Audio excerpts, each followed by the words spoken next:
नमस्ते सबैजनालाई।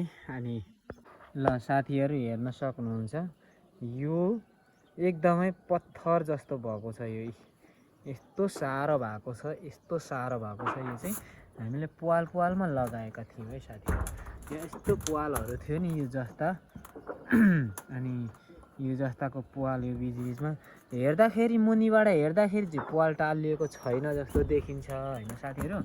आकाशै देखिएको छ, तर यहाँ आएर हेर्दा चाहिँ सबै यो यसरी चाहिँ जाम भइसकेको छ क्या यो।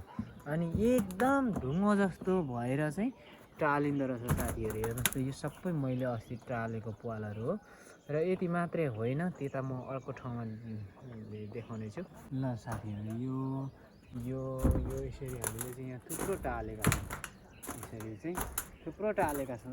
यो हेर्नुहुन्छ होइन, यो लाइनै यसरी हामीले टालेका छौँ भने यसरी त्यहाँ देख्न सक्नुहुन्छ। त्यहाँ अझै धेरै हामीले चाहिँ यो सबै टालेको हो है साथीहरू। यस्तो दामी हुँदो रहेछ, यस्तो दामी हुँदो रहेछ साथीहरू, यस्तो दामी हुँदो रहेछ, यस्तो दामी हुँदो रहेछ। एकदम राम्रो क्या। यो उपाय चाहिँ एकदम सही लाग्यो। हजुरहरूले पनि गर्न सक्नुहुन्छ सजिलै घर बसी। अनि केही खर्च पनि लागेन। पेट्रोल किन्न तपाईँलाई 1 लिटर पेट्रोल किन्न खर्च लाग्छ।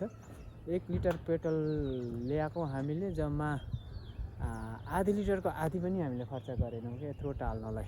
त्यति धेरै बन्दो रहेछ त्यो पेट्रोलवाला चाहिँ, त्यो लिक्विड बन्दो रहेछ। र सट्ट लगाइदिने साथीहरू। अझ त्योभन्दा नि घाम लागेको बेलामा लगायो भने चाहिँ एकदमै दामी हुँदो रहेछ है साथीहरू।